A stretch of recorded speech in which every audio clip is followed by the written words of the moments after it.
Shabbat Shalom, everyone. Welcome to Sabbath Collective, a community of people interested in celebrating the Sabbath and pursuing God through a Hebraic worldview of the Bible. So we ask ourselves tonight, what does wisdom look like? And first of all, let me just say that right now in our community, Chris and Monique are celebrating their wedding, and I know a lot of our community are with them, so shout out to them. We're going to try to post pictures of the wedding later on. So we've been in a series looking at the Hebrew words and what they actually mean and what they look like. So we're going to take a look tonight at wisdom.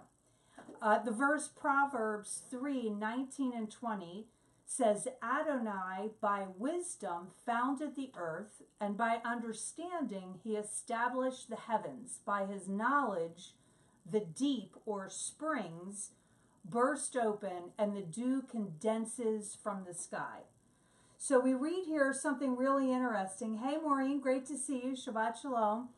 And that is, we read here that by wisdom, by understanding, and by knowledge, Yahweh created everything. So whether it's what job to take, or to move, or who to date, or how to relate to what the heck is going on in our country these days, we are in desperate need of wisdom. Just even in the practical sense, there is an overabundance of information in our world, and it's really exhausting to weed through. So what we often do is read something or we hear something, and we allow that to either prop up our belief system or our agendas, or then we just sort of dismiss it as fake news with no real accountability to discernment or the process of getting to the truth. So let me give you an example of this. I live in Florida, and one thing right now that is on all Floridians' minds is this toxic algae bloom in the Gulf right now, which is causing our beaches to look a lot like killing fields.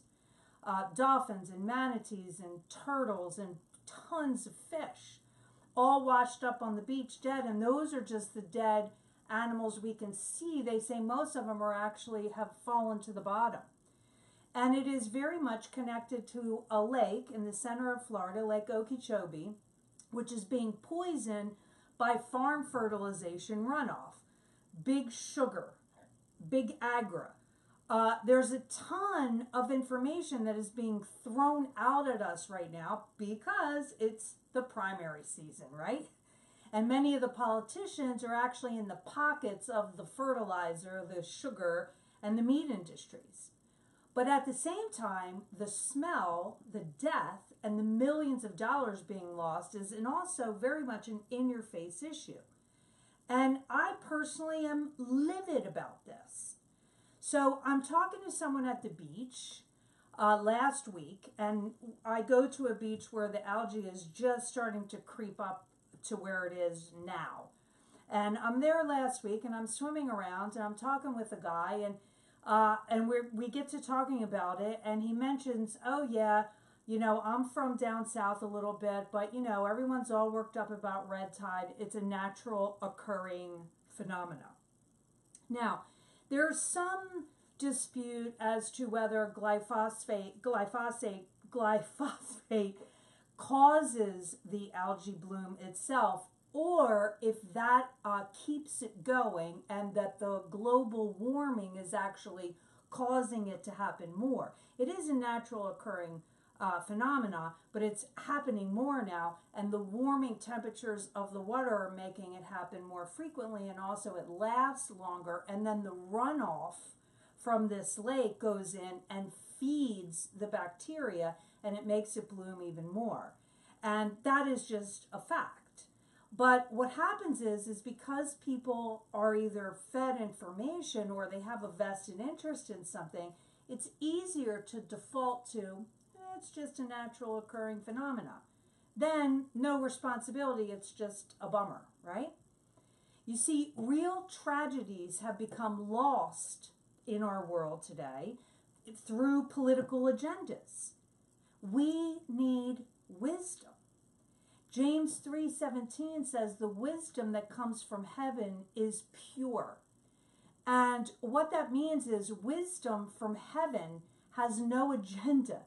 It has no political agenda. Its only allegiance is to truth. And we all desperately need wisdom, especially these days.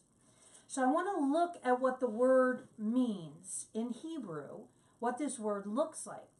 Wisdom is the Hebrew word chokmah, and it is spelled from 4 letters. It's spelled from het, the Hebrew letter het, and again, these are ancient Hebrew pictographs. And the reason why I like to use those is, before there was Hebrew letters, there was pictographs, and the pictographs actually represent a tactile image. So it's kind of cool because we can see it. So the first letter, het, is a tent wall. And what the tent wall signified was that it was this separation. So in this time, you lived in a tent and you had your privacy by tent walls. So this meant a separation. The next letter we see is the letter kaf, and it's the picture of an open hand or a palm. And it means to sort of bend or to tame or to subdue. And the next letter is the letter mem. And that is the pictograph of water or liquid or fluid. It means fluid, and it also means mighty. So this has the connection with it that we tame something that is mighty, and also that there's a fluidity to it. And the last letter is the letter he, and it's actually a person looking into something, and it means behold or to reveal. So this is the Hebrew pictograph of the word for wisdom, and we see all these components kind of add to the meaning of wisdom. Now, wisdom's parent root, that's the original root, comes from the first and the third letter, and it's the word chum. That's the parent root, the very root of the word. And it is the letter chet, which is the picture of the tent wall, which separates one side from another, and the letter mem, which is a picture of water, which suggests a force. Now, combined, these 2 letters literally mean to separate the water. Now, what separates water? Hi, Andrea. Good to see you. Great to have you with us. Hey, Michael, great to see you. What separates water, if I ask you that question? Well, Jewish sages would say that when heat is applied to water, we have evaporation or a separating of the water. So they say that the Hebrew word heat or chum, which is this root, as you know, Hebrew words with the same parent root have intentional connections. So I want to look at all the words that have this root word homonym like wisdom does. So let's take a look at that, all these words. Again, the root word is chum, and it's the word for heat, and it's the root word of wisdom. Now, for those of you who are members, I put all the Strong's reference letters in all of these words, so if you wanted to look them up yourself, as you know, I post this teaching in the members group, so you can check this out. But all more than these words, but just these words too, have the word chum in them for heat. Hamet means a skin bag. Now that's kind of a gross term, right? Skin bag? That's the literal translation. But basically what it is in ancient days, they would take the inside intestines of a goat or some sort of animal, and they would put things in it to hold. Kind of like how we do sausage skin, a little bit like that. Kind of like that. So it's a skin bag. Chama is cheese. Chama is sun. Hamas is to shake. Hamad is to crave or desire. Hamatz is to sour. And by the way, Michael Bartel, I think Rob is just back in New York, and I'm not sure if Rob is watching with Maureen, but you guys are old friends there. So we see all of these words here that all have the root chum, which means heat in them, the same root word for wisdom. Now we can see all of these are connected by the root word, But what we may not be able to see as clearly is how the meanings of each of these words with the same parent root are related and why that's important to wisdom. Again, with the Hebrew concept of that this is not a coincidence like in English. When it has common roots, it's because the meanings all work together. So what is the connection here? Soured milk was placed in a skin bag that was set out in the heat of the sun and shaken. And then the natural enzymes in the skin bag caused the water to separate from the milk, forming a kind of kefir or a cheese. Now, as you probably all know, they call it sour milk, but really we would say it's more like a kind of a cheese or a kefir. This is a healthy delicacy in this day, something to really be desired. And it's for the purpose of increasing immunity and balancing our bodies from the core. So isn't that interesting? What does all of this have to do? All of these tie together with how they work in the practical application of life with heat in it. So what does all this have to do with the word for wisdom? Well, ham, again, is the root word for hakam. Ham is the root word, and it's related to the idea of separating with heat the good from the bad. This one word can be translated as either skill when applied to a craftsman, or as wise when applied to a leader or a counselor of some kind in scriptures. But the connection of separating the good from the bad is within wisdom, and it results in something healthy and desirable. You see why we love to study the words in the Hebrew, because all you have to do is look at the word and you get the depth of the meaning of the word. So to have wisdom means that you're able to separate the good from the bad. So let's look at a couple verses where this word for wisdom is used. Chacham.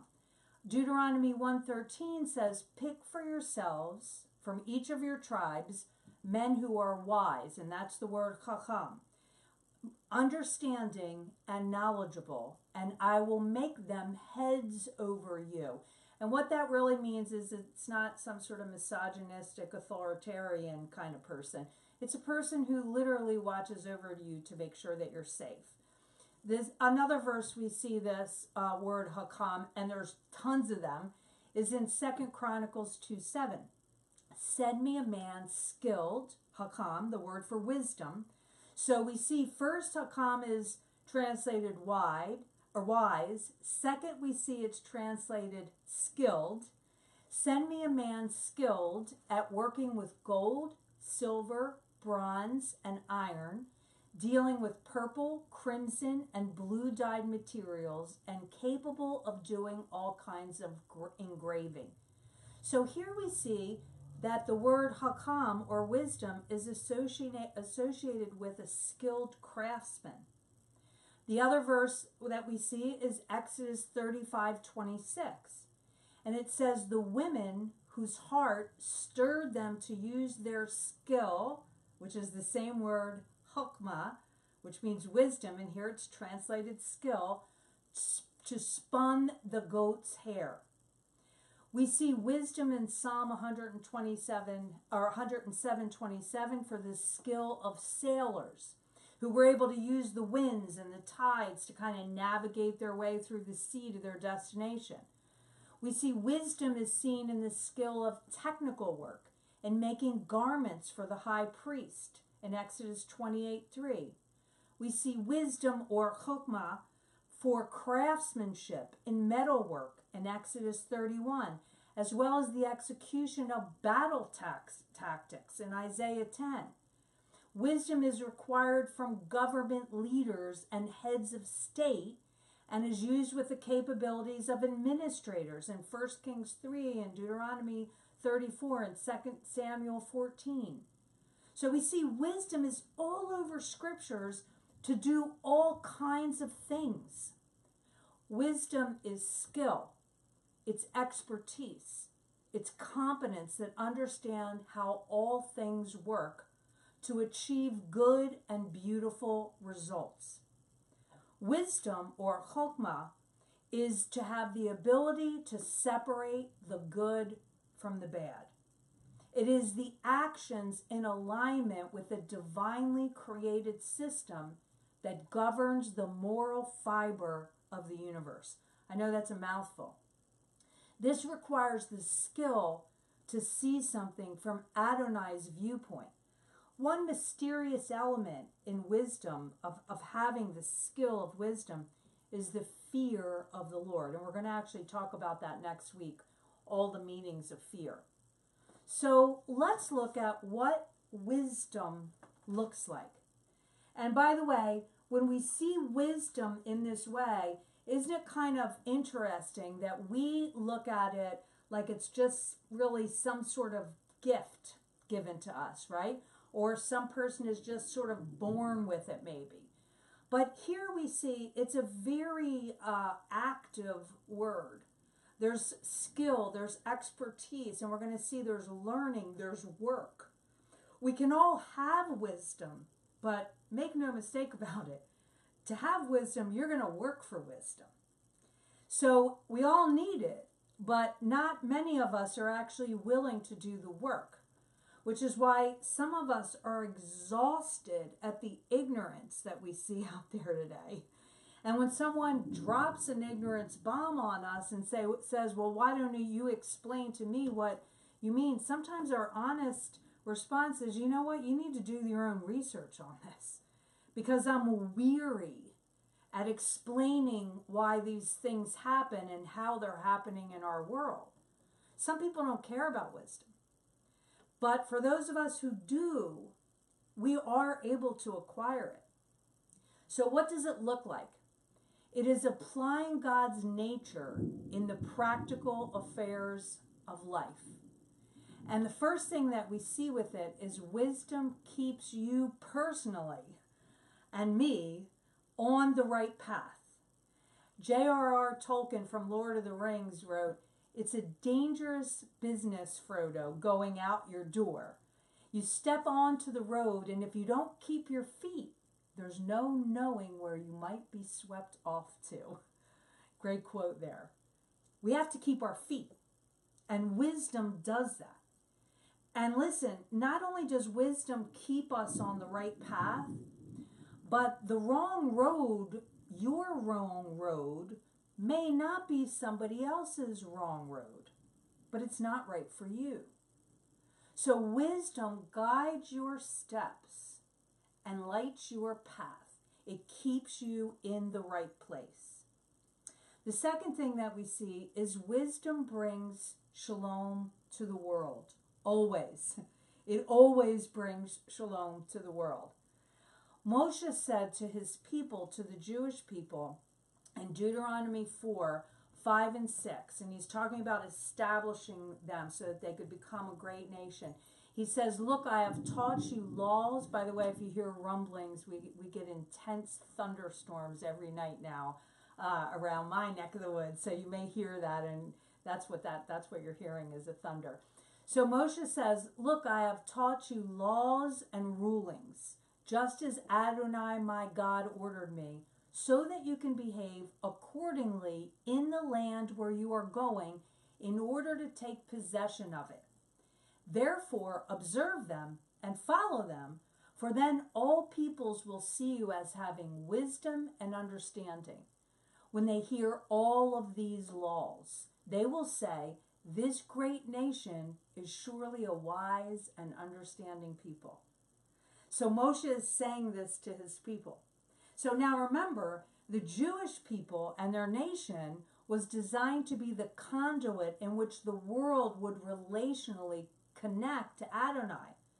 So their wisdom in the way they live out Torah was not only to keep their feet on the right path, but to enable others to come with them as well, to bring them into shalom.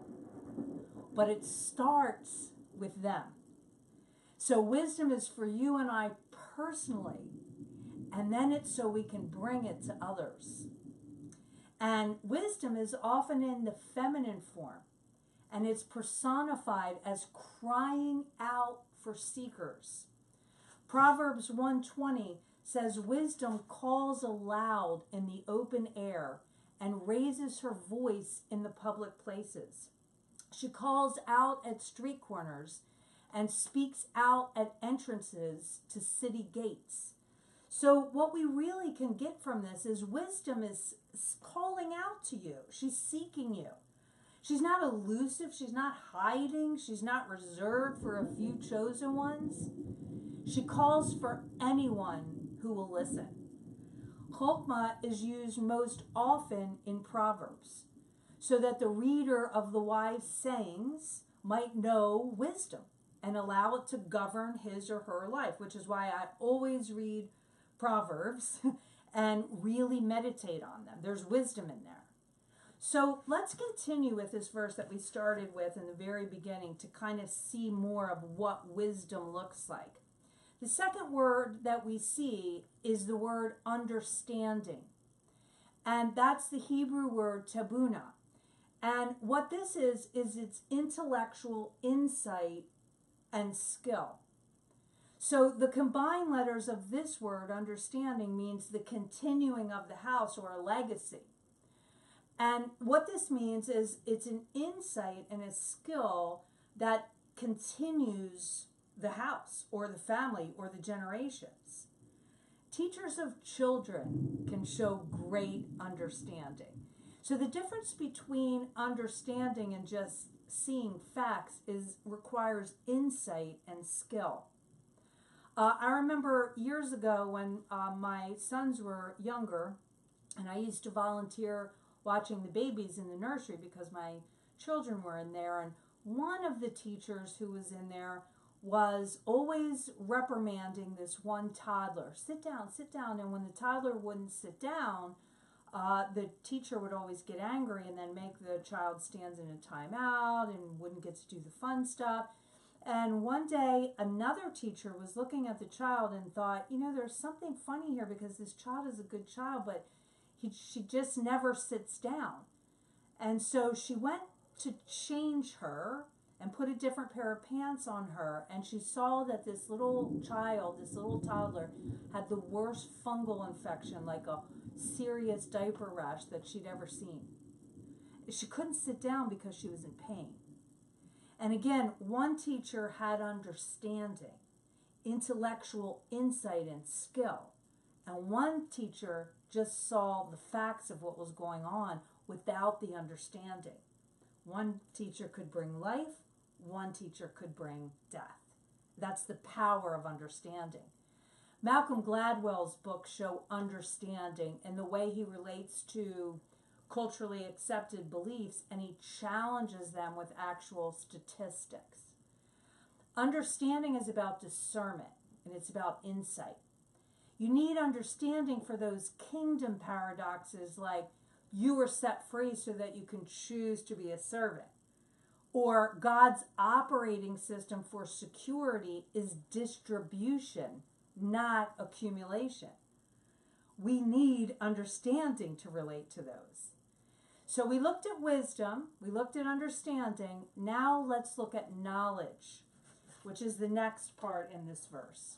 Knowledge is the Hebrew word da'ath, and this is a really cool word.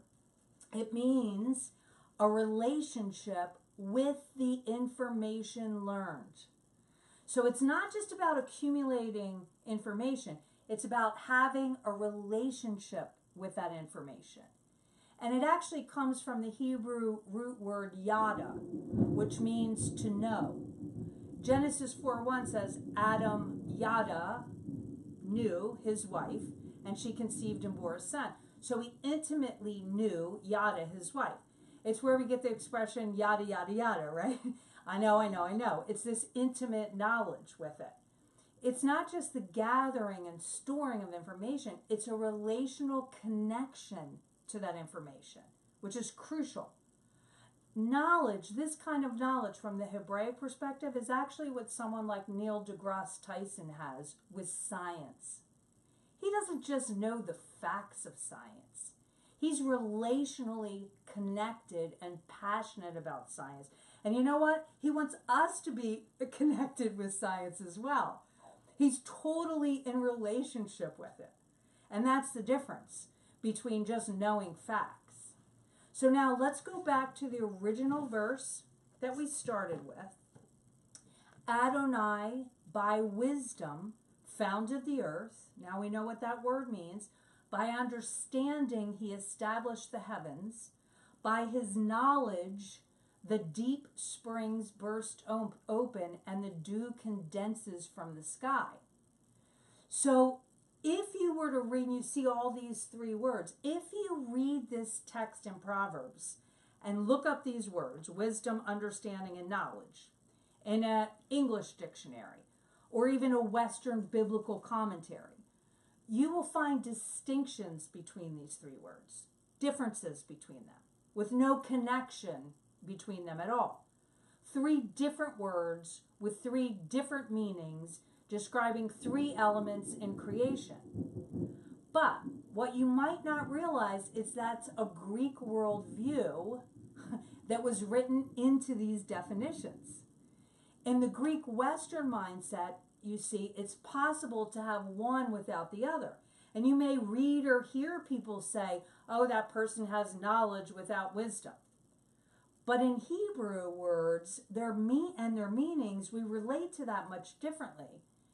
G. Bertram in the Theological Dictionary writes about this: wisdom, understanding, and knowledge, three virtues which in their theoretically intellectual and practically ethical character cannot be separated conceptually in the Old Testament or systematically integrated into a doctrine of virtues, even though the Greek reader or translator might be inclined to do this under his philosophical influence.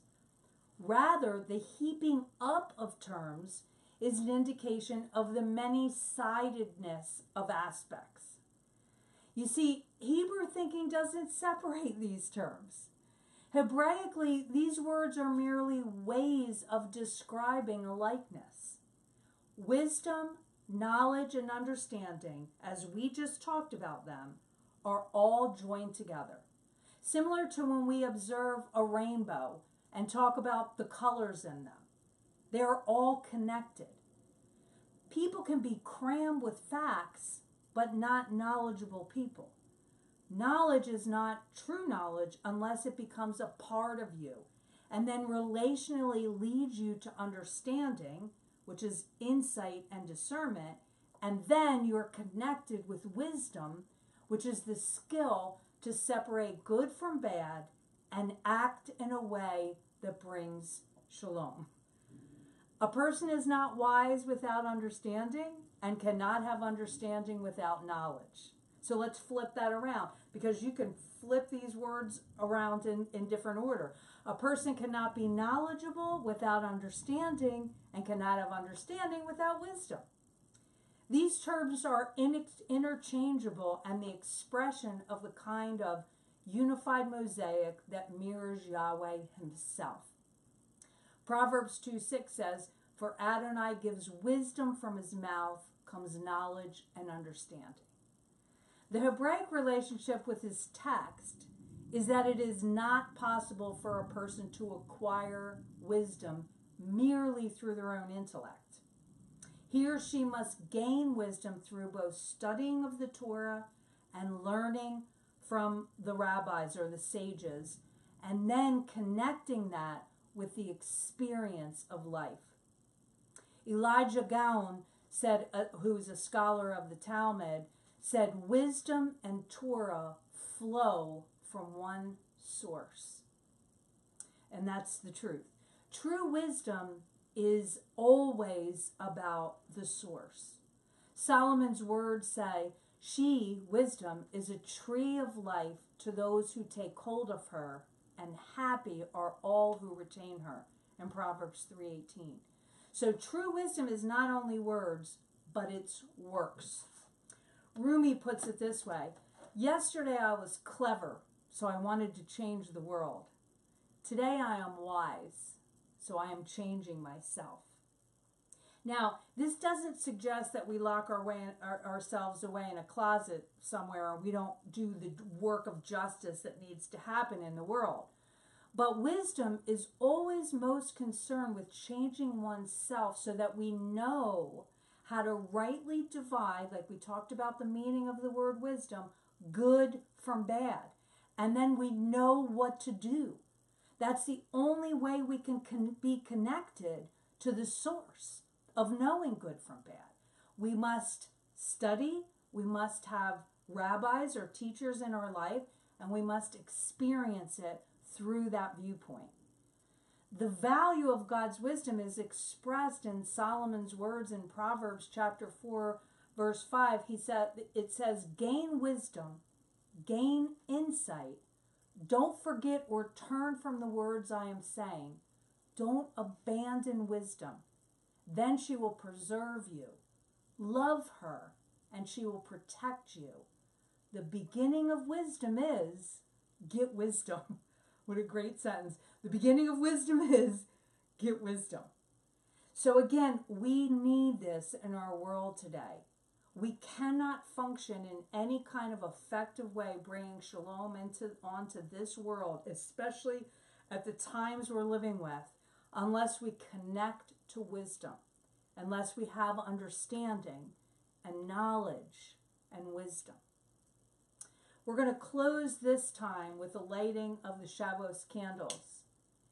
And traditionally, the mothers of the home usually light the candles, the Sabbath candles, which connect us to the concepts of peace, of joy, and of unity. And when we look at the light, that's what we're connected to. And then traditionally, the mother encircles the flame with her hand 3 times, which is kind of a gesture that welcomes in the Sabbath. And then she prays as she covers her eyes, which is just a symbol of ending all the work for the week.